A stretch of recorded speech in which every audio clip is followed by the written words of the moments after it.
Um novo mundo está prestes a nascer das suas escolhas. Mas antes disso, se inscreva no canal para apoiar novas histórias e acompanhar cada capítulo dessa jornada. Vamos prosseguir? O rancho ficava longe demais para despertar curiosidade e perto demais para parecer abandono. De madeira antiga, telhas irregulares e um curral improvisado, ele se escondia entre a vegetação rala do interior fluminense como algo esquecido pelo tempo. Não havia placas, cercas novas ou sinais de riqueza.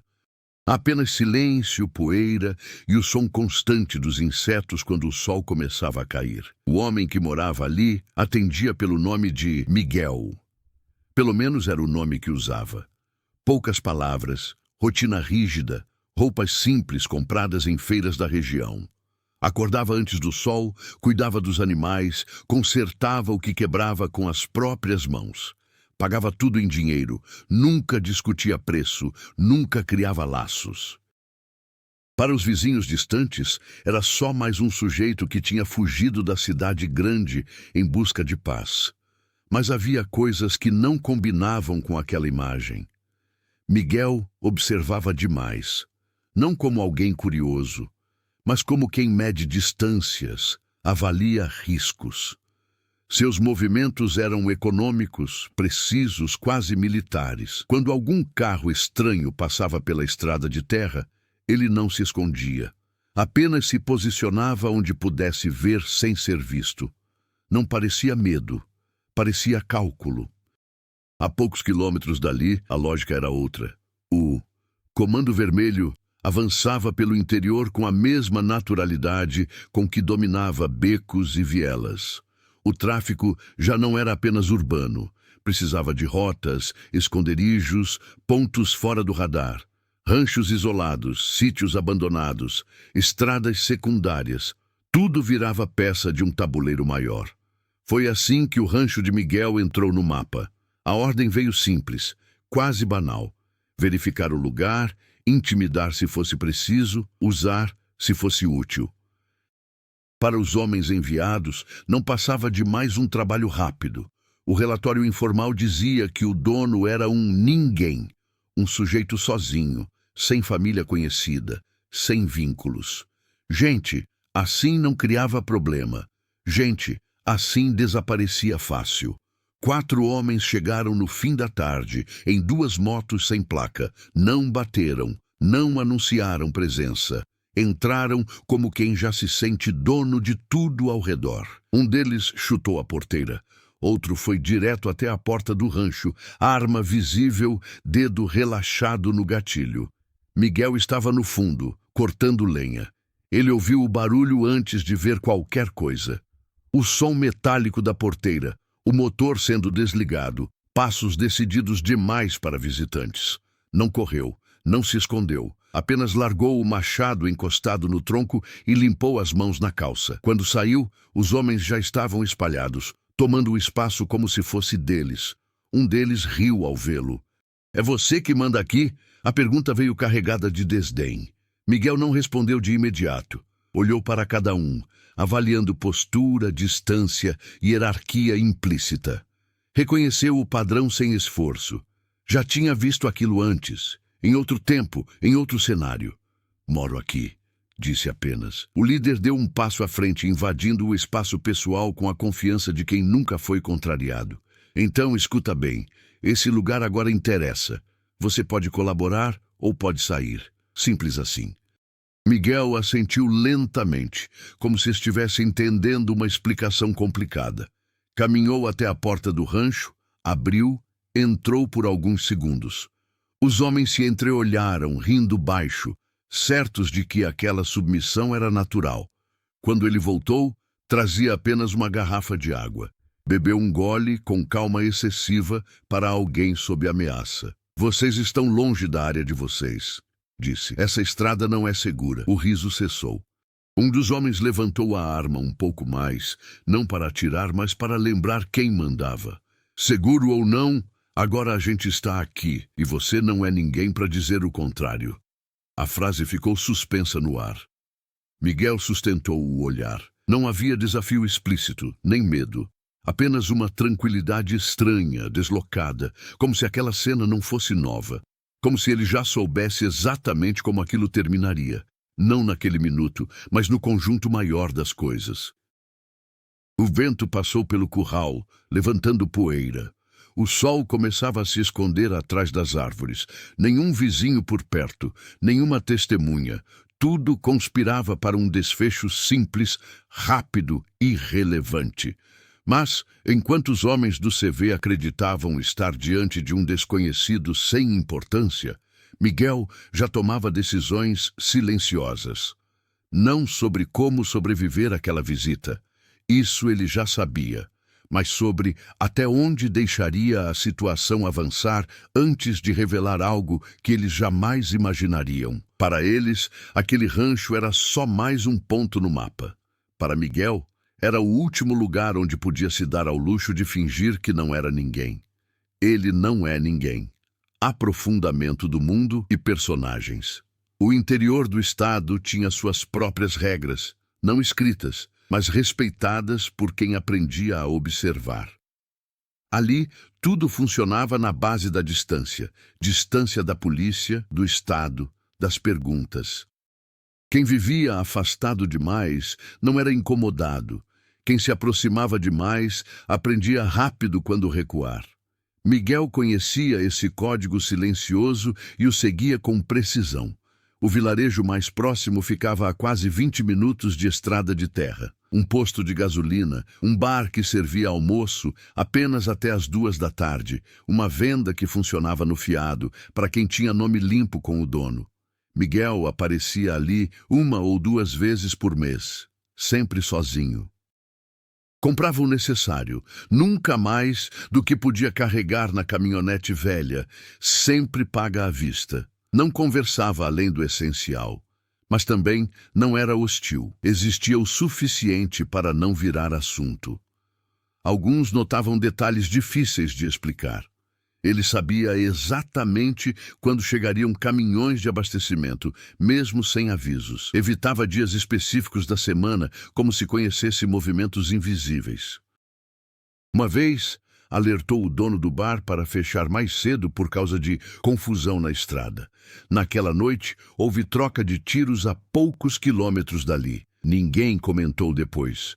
No interior, gratidão raramente vira conversa. Miguel não tinha fotos penduradas nas paredes do rancho. Nenhum retrato antigo, nenhum sinal de passado. Apenas objetos funcionais. Ferramentas bem cuidadas, um rádio antigo, sempre sintonizado em estações locais, mapas dobrados dentro de uma gaveta, mapas rodoviários, mas também outros, mais detalhados, marcados à caneta. Rotas que não apareciam no GPS.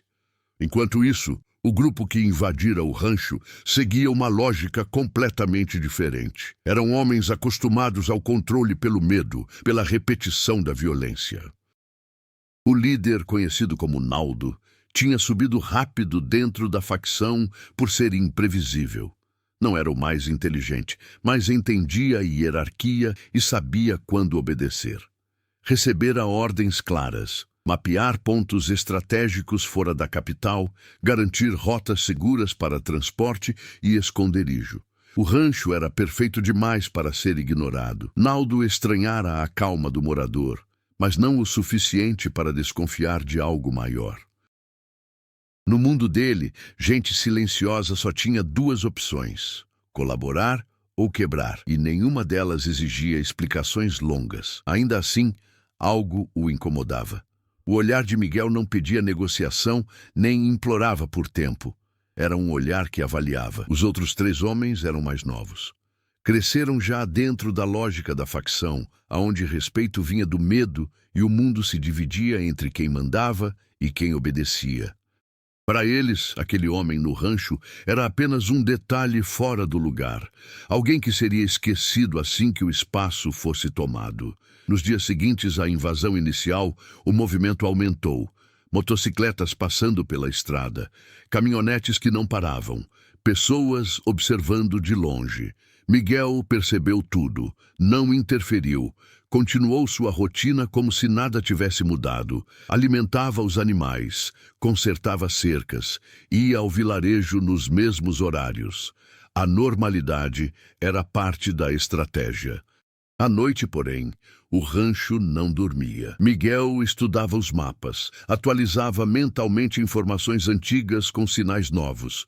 O CV estava se espalhando, mas cometia erros clássicos: excesso de confiança, repetição de rotas, uso descuidado de pessoas locais. Ele já tinha visto organizações maiores caírem por muito menos. Não era nostalgia que o mantinha atento, era pragmatismo. Ele sabia que aquele avanço não era aleatório. O interior estava sendo engolido aos poucos, e alguém como ele, mesmo tentando desaparecer, acabaria sendo forçado a escolher um lado.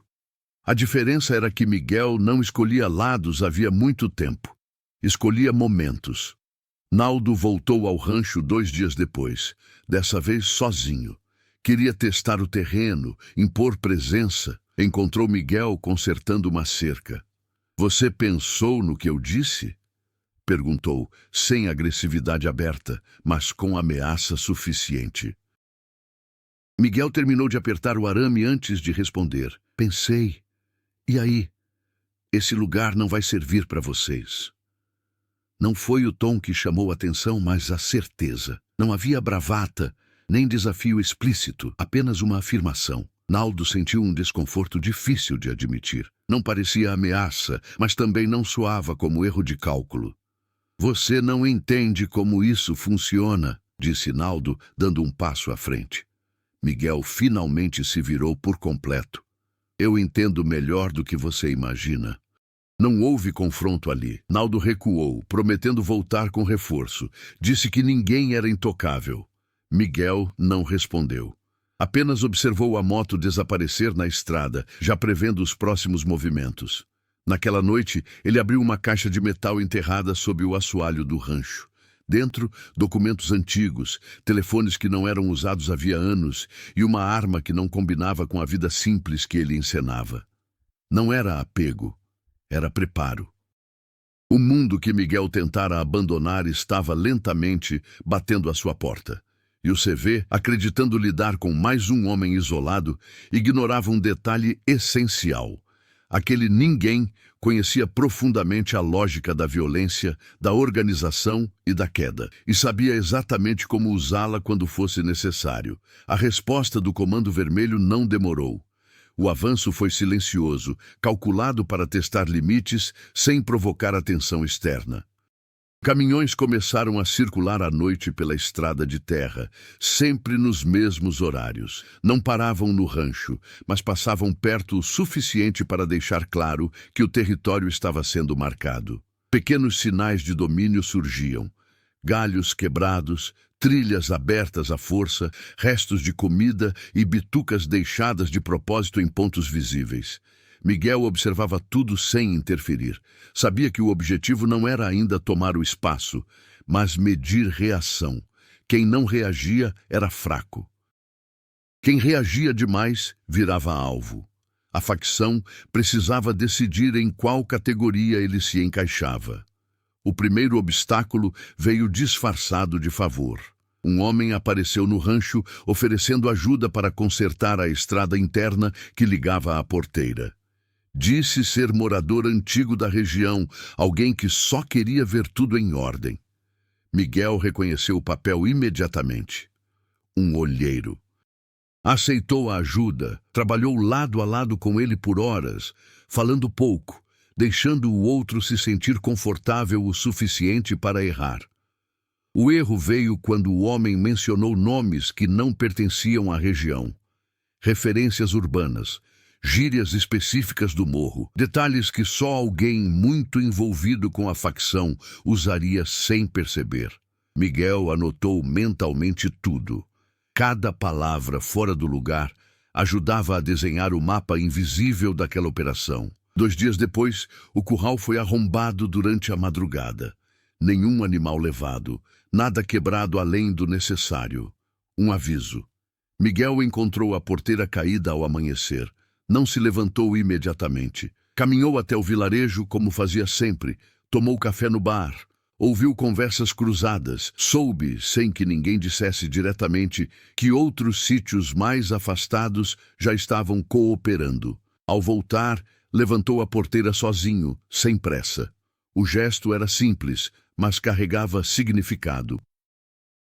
Ele não estava pedindo ajuda, nem oferecendo.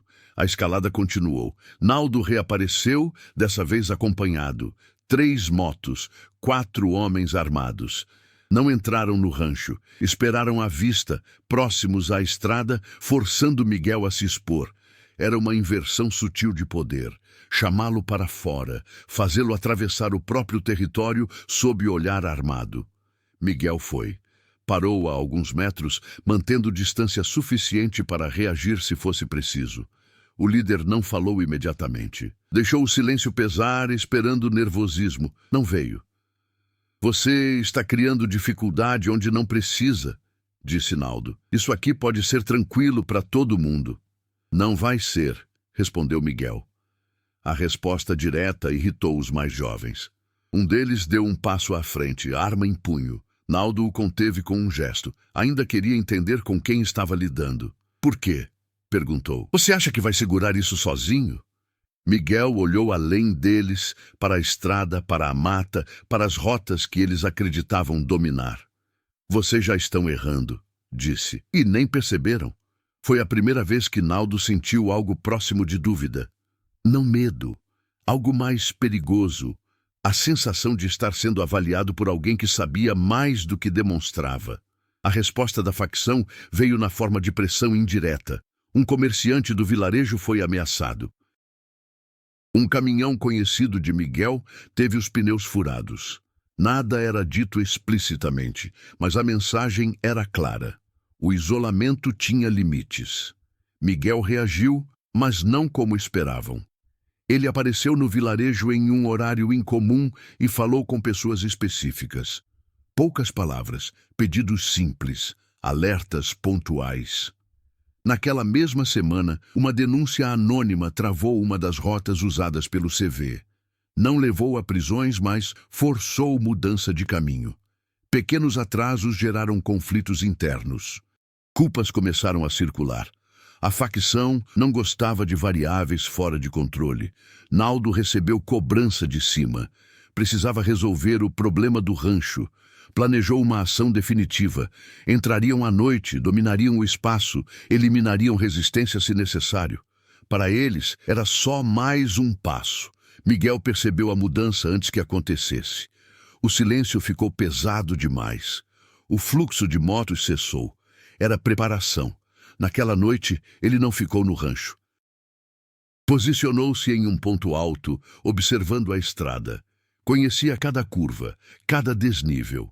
Quando os faróis apareceram, já sabia quantos eram, em que ordem vinham, quem liderava. Não interferiu. Deixou que avançassem. Quando chegaram ao rancho, encontraram portas abertas, luz apagada, vazio. Nenhum sinal de fuga apressada, nenhuma bagunça. Aquilo os desconcertou.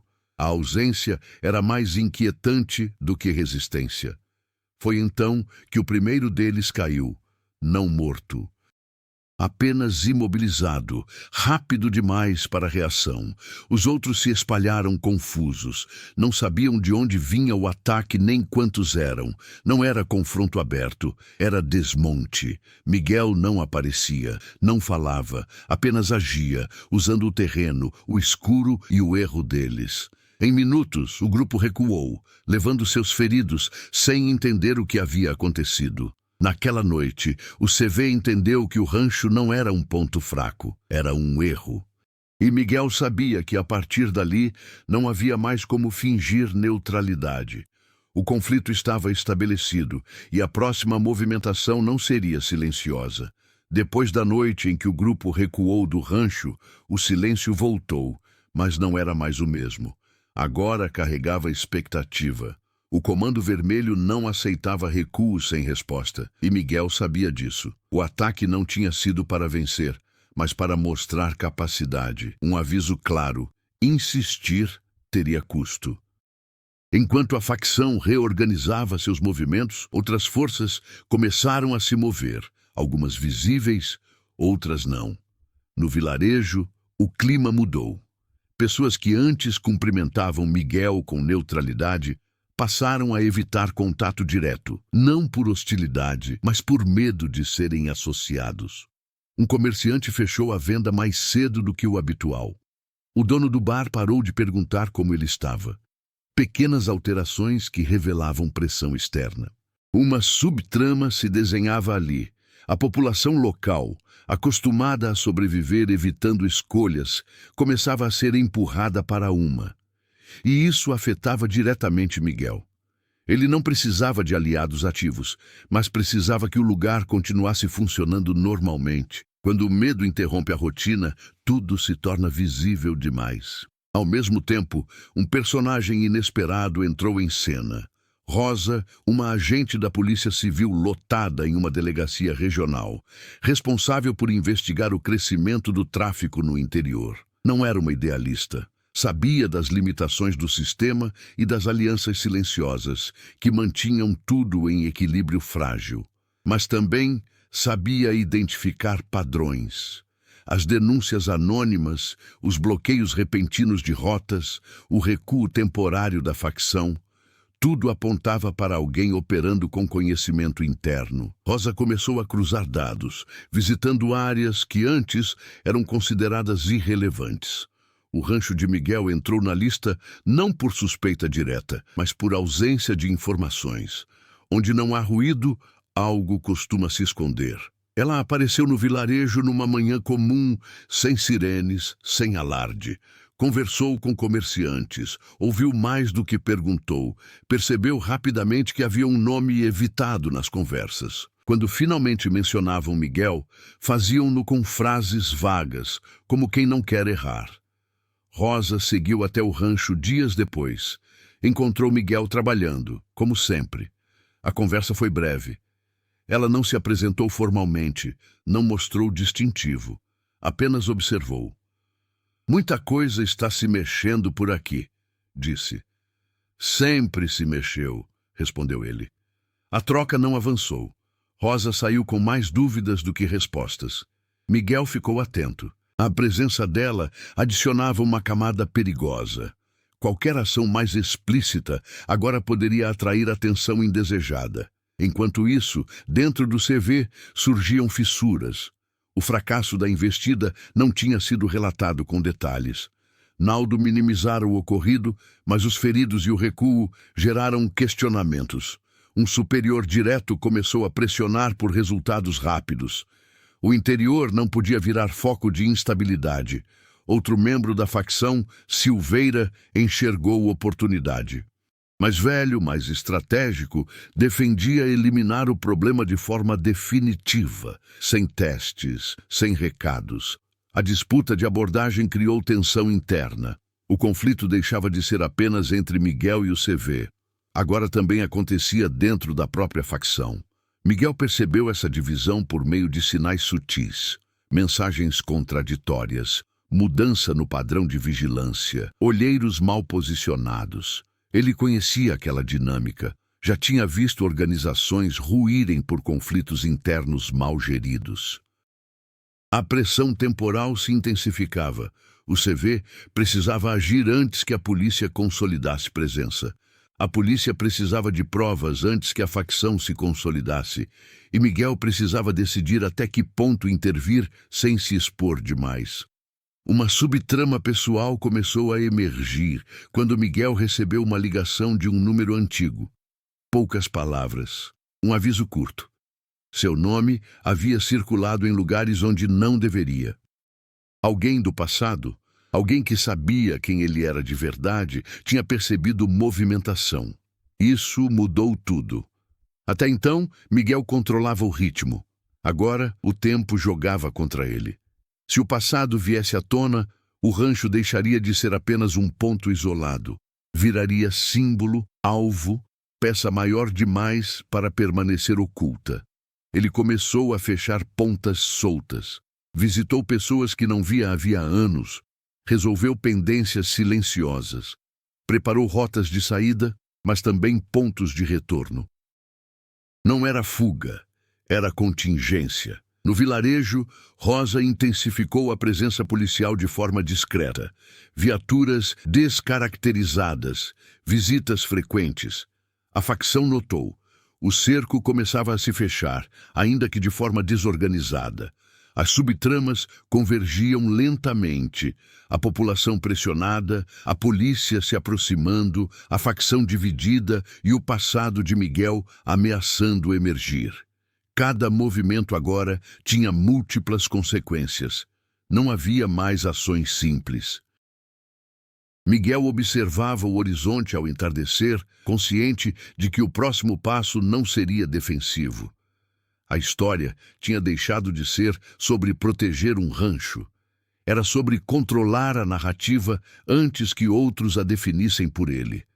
E o tempo, que antes parecia abundante, começava a se esgotar. O erro do Comando Vermelho foi acreditar que ainda controlava o ritmo. A decisão de agir veio tarde demais e da forma errada. Silveira assumiu a frente da operação sem informar todos os níveis da hierarquia.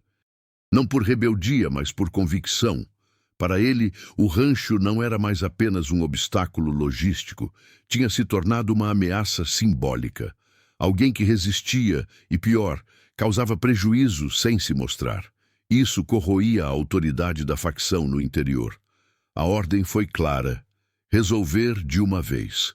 Na madrugada escolhida, não houve motos nem caminhonetes barulhentas. Apenas 2 veículos discretos, homens experientes, armas limpas, nenhuma intenção de recuo. O plano era simples: capturar Miguel vivo, descobrir o que ele sabia e eliminar qualquer risco depois. O que ninguém previu foi que Miguel já não estava reagindo, estava conduzindo. Horas antes da chegada do grupo, ele deixou o rancho vazio novamente, mas dessa vez não se afastou. Posicionou-se em um ponto que dava visão total da estrada e acesso rápido à mata fechada. A noite estava sem lua, abafada, ideal para erros. Miguel respirava devagar, atento a cada som. Quando os veículos pararam, ele reconheceu imediatamente o padrão. Não era Naldo. O cuidado excessivo denunciava alguém mais experiente. Aquilo confirmou o que ele suspeitava. A facção havia escalado o conflito. O grupo entrou no rancho com método. Conferiram cada cômodo, cada canto.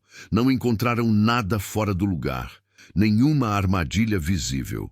Foi aí que cometeram o erro fatal. Dividiram-se. Miguel agiu rápido, sem hesitação. Não buscava confronto direto, mas desorganização. Um disparo seco atingiu o pneu de um dos veículos.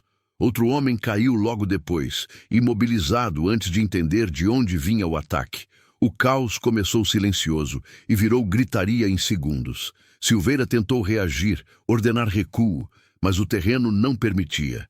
A mata engolia o som, confundia a direção. Em poucos minutos, 2 homens estavam feridos, um desacordado e o resto disperso. Miguel apareceu então pela primeira vez de forma clara. "Acabou", disse, com voz firme, sem elevar o tom. Silveira o reconheceu naquele instante. Não o rosto, mas a postura. O controle absoluto da situação. Aquilo não era instinto, era experiência. "Quem é você?" perguntou, mais por necessidade do que curiosidade. Miguel hesitou por um segundo. Não por dúvida, mas por escolha. Aquele momento definiria tudo. Alguém que já mandou em lugar maior do que você imagina. Antes que Silveira respondesse, sirenes cortaram o silêncio. Não próximas o suficiente para intervenção imediata, mas suficientes para quebrar qualquer chance de continuação. O ataque havia sido denunciado, não de forma genérica, mas com precisão. A polícia chegou minutos depois. Rosa liderava a equipe. O que encontrou não foi um massacre nem um tiroteio urbano. Foi um cenário cirúrgico, feridos vivos, armas largadas, nenhum excesso. Miguel estava ali, parado, mãos visíveis, expressão neutra. Rosa olhou para ele por um longo instante. Tudo se encaixava agora. As denúncias, o conhecimento de rotas, a contenção da violência. Aquilo não era improviso. Você sabia que isso ia acontecer, disse ela. Sabia que viria, respondeu Miguel. Silveira foi preso. Os outros fugiram. Pela primeira vez, o CV sofria uma perda significativa no interior, sem poder atribuir a outra facção. A informação subiu rápido na hierarquia. O nome de Miguel começou a circular, ainda sem rosto definido, mas com peso suficiente para causar inquietação. O ponto de virada não foi apenas a ação daquela noite. Foi o que veio depois. Rosa recebeu autorização para aprofundar a investigação. Arquivos antigos foram abertos, nomes cruzados, impressões digitais esquecidas voltaram à superfície. O passado que Miguel mantivera enterrado começou a emergir, peça por peça. Ela descobriu que Miguel não existia oficialmente há mais de uma década. O homem do rancho tinha outro nome. Um nome ligado à ascensão e queda de uma das maiores estruturas criminosas do Rio. Um nome que já havia sido temido, tanto por facções quanto por autoridades. Ele não era um fugitivo comum, nem um inocente acuado. Ele tinha sido o dono do morro. Não apenas um chefe, mas alguém que havia imposto ordem, negociado com o Estado e desaparecido quando a engrenagem ficou grande demais para controlar. Sua saída tinha criado um vácuo que outras lideranças jamais conseguiram preencher completamente. Rosa fechou o dossiê, sentindo o peso da revelação. Miguel não estava sendo atacado por acaso. O CV havia invadido o rancho sem saber que estava pisando no território de alguém que conhecia cada regra do jogo, porque ajudara a escrevê-las. Quando ela voltou ao rancho, Miguel já sabia que o segredo tinha acabado. Eles vão vir com tudo agora, disse Rosa. Eu sei, respondeu ele. E você? Miguel olhou para a estrada, para a mata, para o lugar onde havia tentado ser ninguém. Agora não dá mais para fingir. O conflito tinha mudado de escala, a máscara tinha caído, e o homem que se escondeu por anos estava prestes a decidir se retomaria o poder ou encerraria tudo de uma vez. A prisão de Silveira não foi tratada como um evento isolado. Em menos de 24 horas, a notícia correu por canais paralelos, chegando aos morros, aos intermediários e aos líderes que ainda acreditavam controlar o interior à distância. O detalhe que mais incomodava não era a captura em si, mas o contexto. Um homem sozinho, fora do mapa, havia desmontado uma operação inteira sem deixar rastros de confronto aberto. O Comando Vermelho reagiu como sempre fazia quando se sentia exposto, com violência. Ordens confusas circularam. Alguns defendiam ataque direto e exemplar. Outros alertavam para o risco de chamar a atenção demais da polícia. A ausência de consenso paralisava decisões importantes.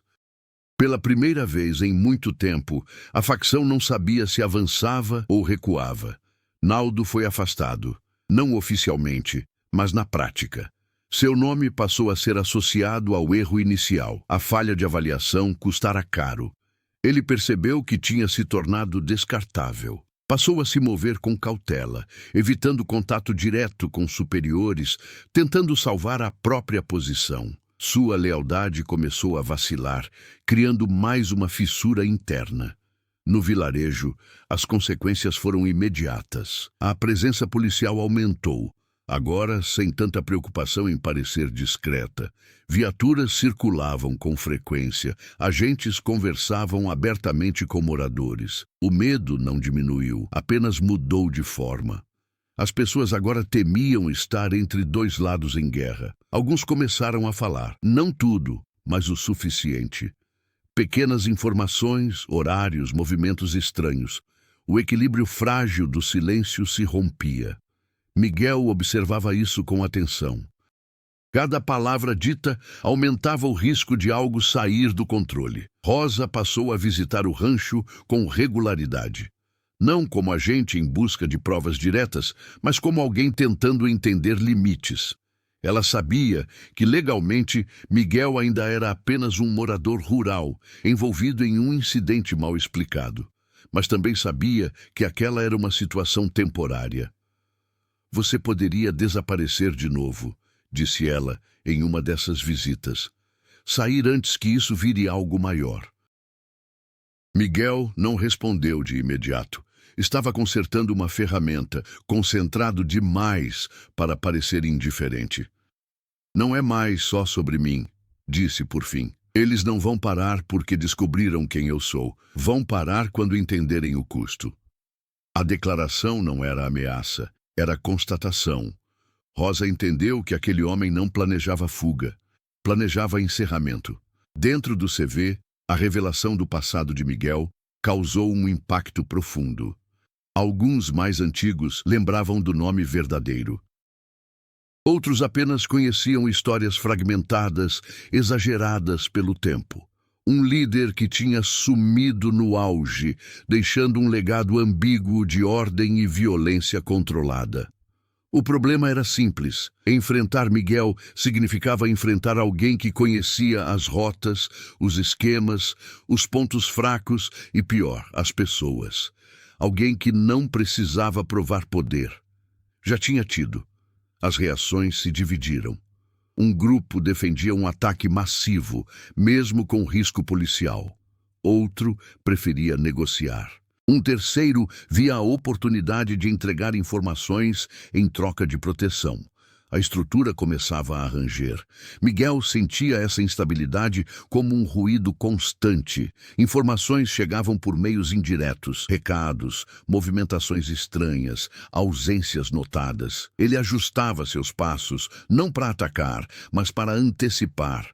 Ao mesmo tempo, enfrentava reações pessoais. Pessoas do passado começaram a reaparecer, algumas buscando proteção, outras tentando medir se ainda havia espaço para alianças.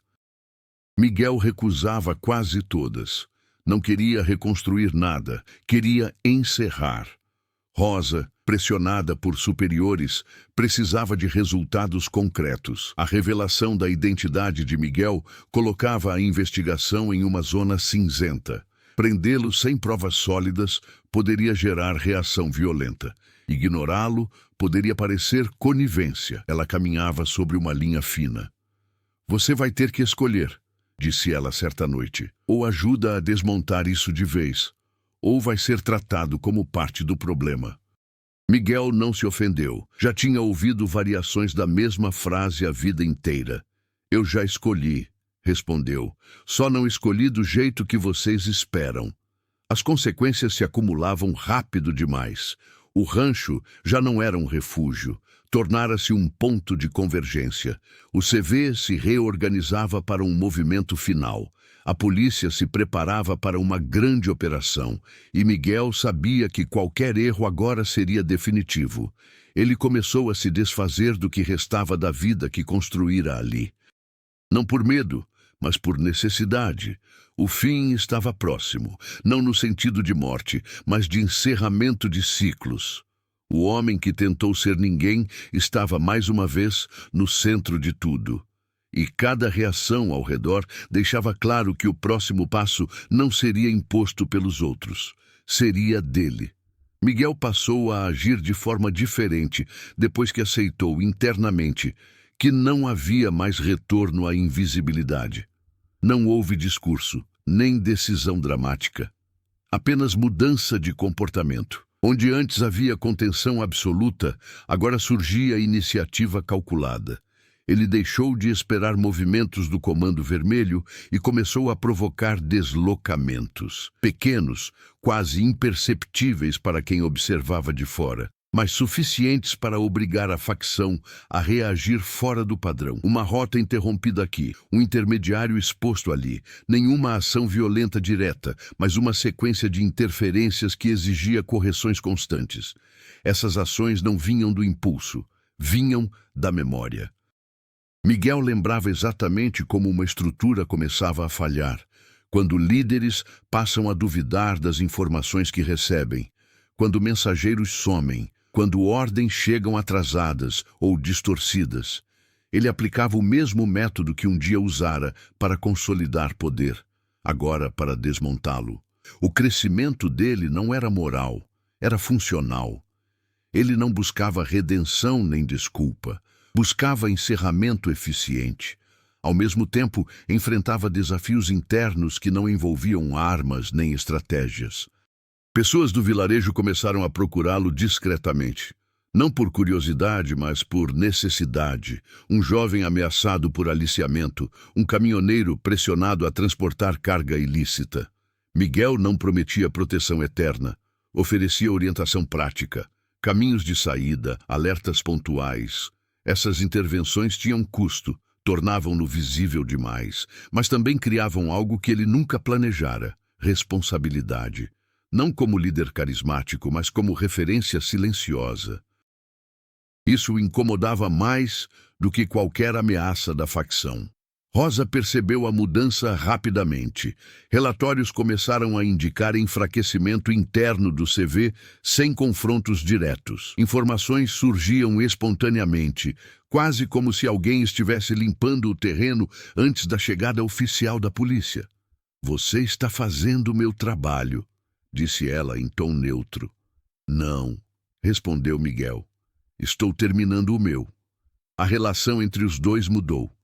Antes era vigilância mútua. Agora havia um entendimento tenso. Rosa sabia que Miguel estava atravessando uma linha sem retorno. Ele também sabia que, ao final, ela teria que agir. O verdadeiro crescimento veio quando Miguel fez algo que evitara por anos: revisitar diretamente o passado. Não em lembranças, mas em consequências. Ele procurou um antigo aliado, alguém que ajudara a sustentar sua antiga estrutura e que agora ocupava posição intermediária em outra facção.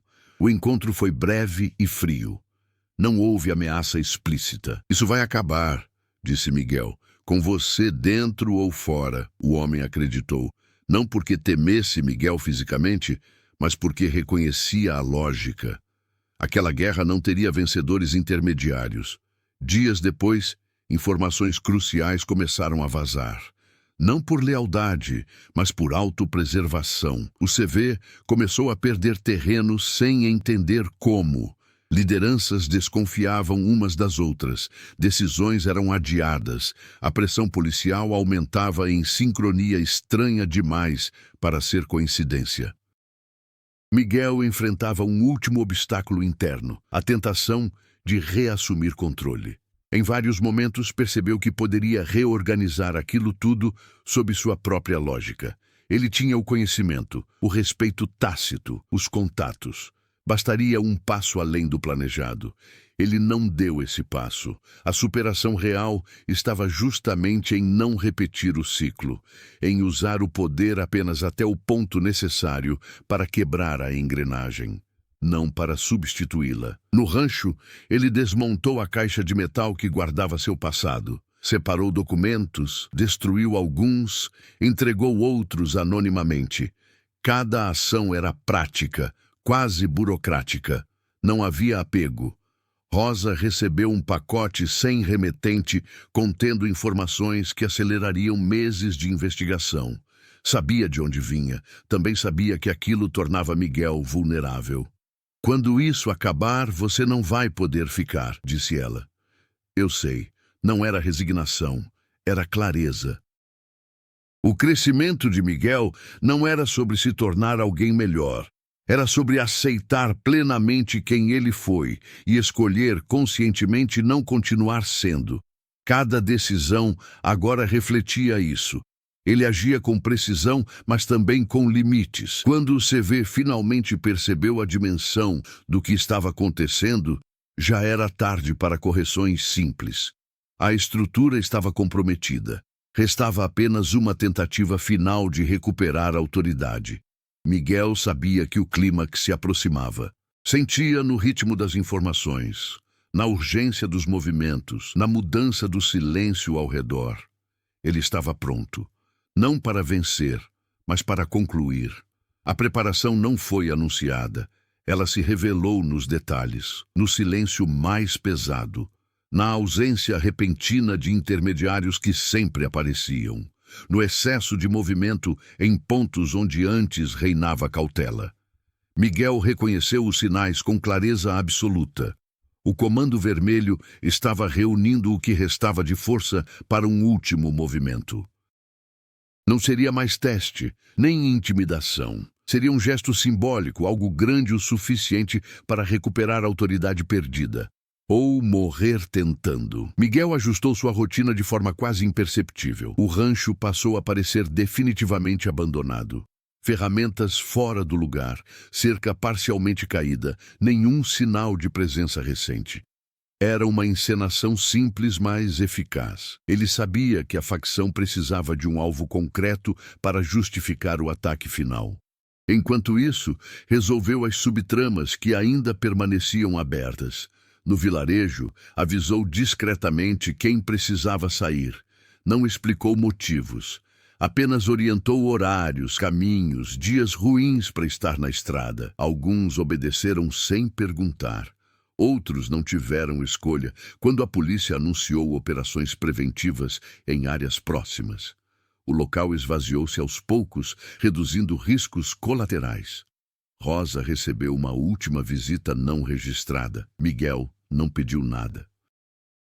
Apenas deixou claro onde a pressão se concentraria.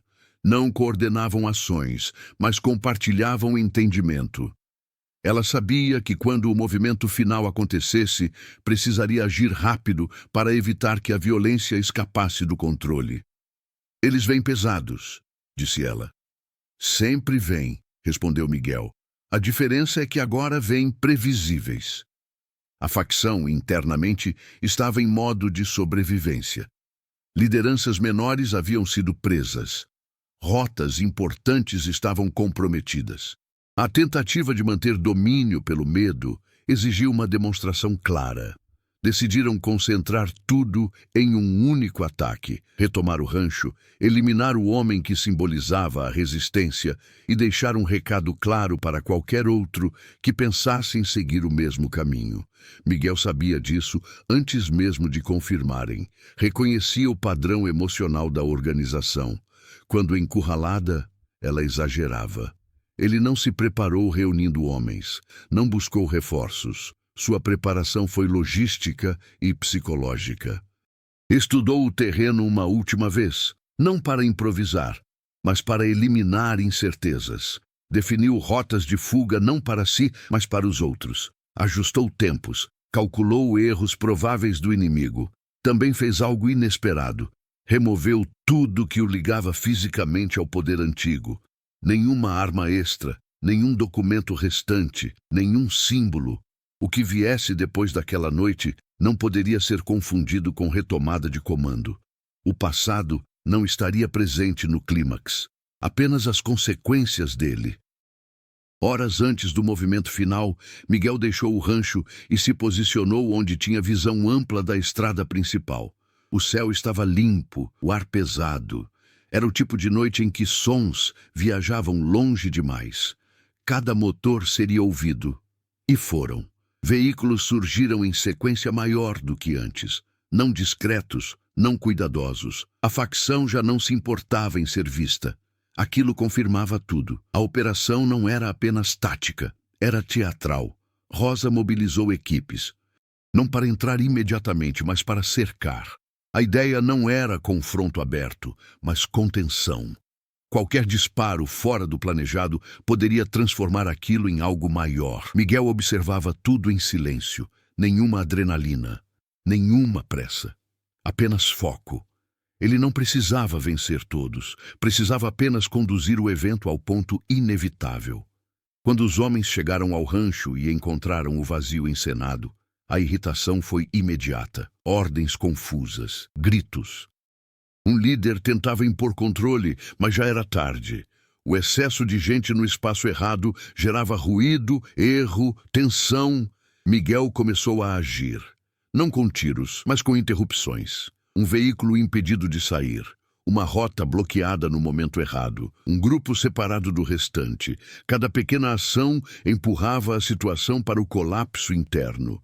O CV percebia que algo estava errado, mas não conseguia identificar onde. Não havia inimigo visível, apenas falhas sucessivas. O tempo esticava. Rosa aguardava o momento certo. O clímax exigia sincronização. Intervir cedo demais significaria confronto direto. Tarde demais significaria mortes desnecessárias. Miguel sabia que aquela seria sua última atuação direta. Depois disso, não haveria espaço para meio termo. Ou tudo acabaria ali, ou ele se tornaria novamente o que se recusara a ser. Quando os primeiros tiros finalmente ecoaram, não iniciados por ele, Miguel entendeu que o limite havia sido alcançado. A preparação tinha cumprido seu papel. Agora não havia mais ajustes possíveis. O clímax estava armado, e todos os caminhos levavam ao mesmo ponto. O primeiro tiro não foi um sinal de ataque coordenado.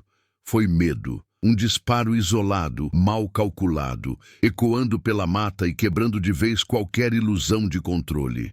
A partir daquele instante, tudo se acelerou. Os homens do Comando Vermelho reagiram como sempre reagiam quando a tensão ultrapassava o planejamento. Avançaram. Alguns em direção ao rancho vazio, outros tentando cobrir flancos que não entendiam. O espaço pequeno ficou saturado de movimento, ordens sobrepostas, decisões conflitantes.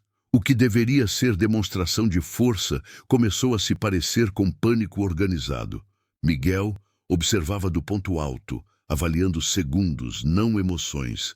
Quando percebeu que a confusão atingira o nível crítico, entrou em ação de forma direta pela primeira vez naquela noite. Ele surgiu onde não esperavam. Não como sombra, mas como presença concreta. Um disparo preciso desativou o veículo que serviria de retirada rápida.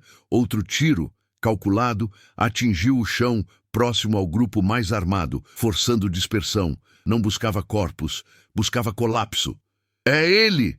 alguém gritou. O nome verdadeiro foi dito logo depois, atravessando a noite como um estilhaço. Não precisava ser confirmado, bastava existir. Alguns reconheceram na hora. Outros apenas sentiram o efeito psicológico. Aquele não era um morador qualquer. Era alguém que já tinha ocupado o topo da hierarquia. O líder da ação tentou reorganizar, gritava ordens, prometia recompensa, ameaçava punições. Mas ninguém mais ouvia direito. A presença de Miguel mudava a lógica do confronto. Não era uma guerra de facções, era o retorno de algo que deveria permanecer enterrado. Miguel avançou pelo terreno com domínio absoluto. Cada passo forçava erros. Cada erro ampliava o caos. Quando dois homens tentaram cercá-lo, ele usou o próprio impulso deles para separá-los. Um caiu, o outro recuou, confuso demais para reagir. Nesse momento, algo mudou. Um dos veículos restantes arrancou em fuga desordenada, ignorando ordens. Outros seguiram. A demonstração de força se dissolvia diante dos olhos de todos. O ataque final virava retirada. Miguel poderia ter deixado acabar ali. Mas então viu Naldo. O antigo líder intermediário estava à margem, arma baixa, observando mais do que participando. Os olhares se cruzaram. Não havia ódio ali, havia reconhecimento tardio. Naldo entendeu que tinha sido usado, descartado, empurrado para um conflito que nunca controlara. Ele levantou a arma lentamente, não para atirar em Miguel, mas em direção ao próprio grupo, criando uma distração decisiva. O gesto durou segundos. O suficiente. Esse foi o ponto de ruptura final. Rosa entrou com as equipes naquele exato momento, não como invasão caótica, mas como cerco fechado. Viaturas bloquearam rotas, luzes cortaram a escuridão, ordens claras ecoaram.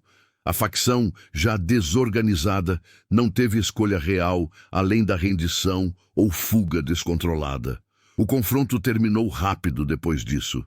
Miguel permaneceu onde estava, visível, mãos longe da arma. Não tentou fugir, não tentou liderar, apenas ficou. Quando Rosa se aproximou, encontrou um homem diferente daquele que conhecera semanas antes. Acabou, disse ela. Miguel assentiu. Do jeito que precisava acabar, respondeu. A reviravolta não estava na vitória física, mas na escolha final. Miguel recusou o papel que todos esperavam. Não assumiu o comando, não negociou o poder, não usou o caos para retomar território. Ele se retirou do centro no momento exato em que poderia dominá-lo.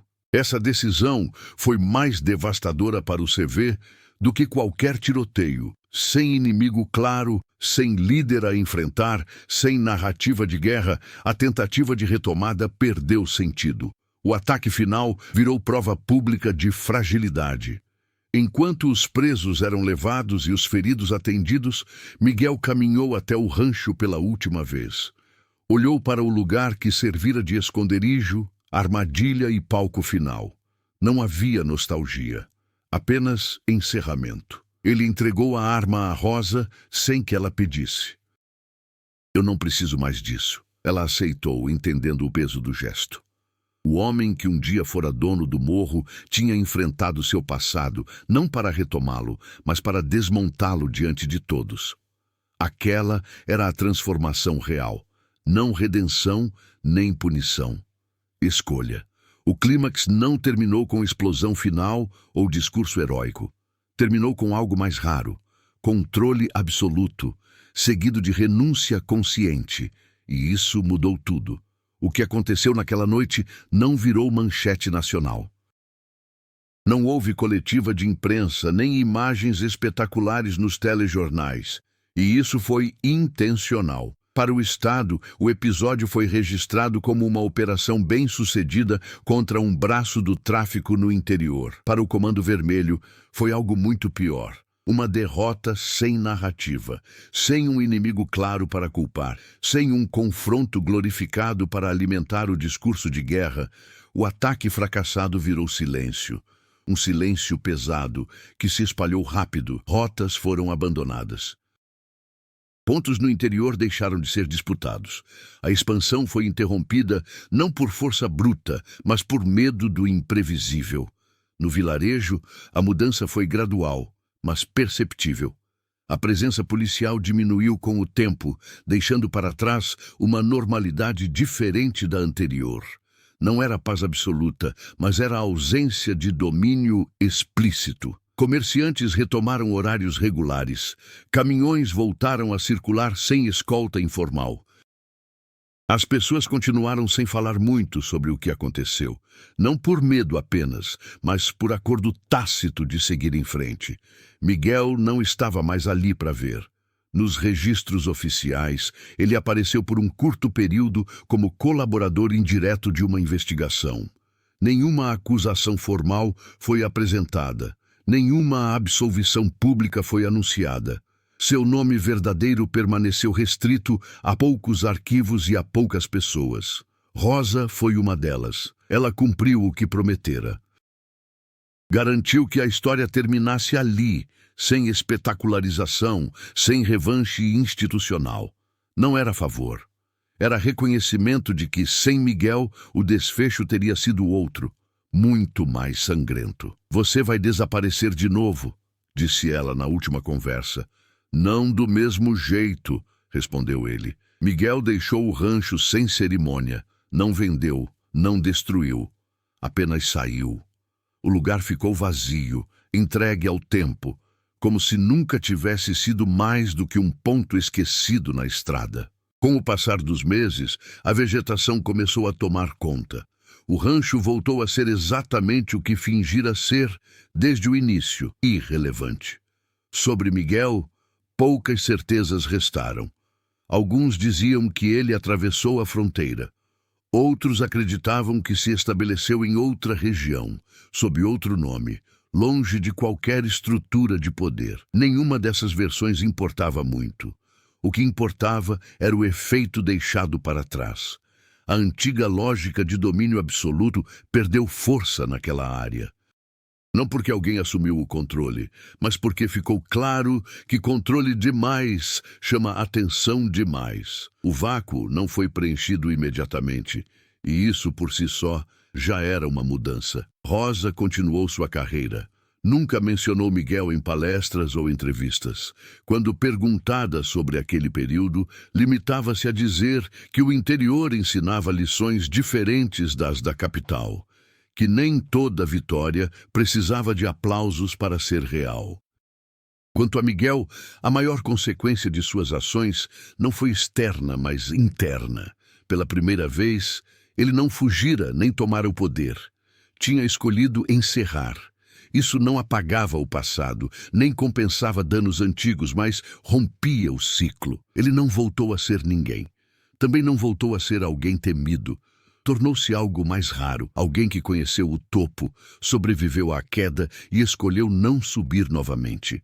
E em um mundo movido pela repetição da violência, essa escolha foi a mais definitiva de todas. Anos depois, a estrada de terra ainda existia. Mas quase ninguém lembrava por que aquele trecho fora evitado por tanto tempo. O rancho já não passava de ruína, engolido pelo mato, sem histórias oficiais associadas a ele. Apenas boatos antigos, contados sem convicção. Em outra cidade, distante o suficiente para não carregar ecos, um homem de hábitos simples era visto sempre nos mesmos horários. Pagava em dinheiro, falava pouco, observava muito menos do que antes. Não dava ordens, não resolvia conflitos, não desaparecia de repente. Para quem cruzava com ele, era apenas mais alguém tentando viver em paz. E dessa vez, era verdade. Histórias como esta não falam apenas de crime, poder ou violência.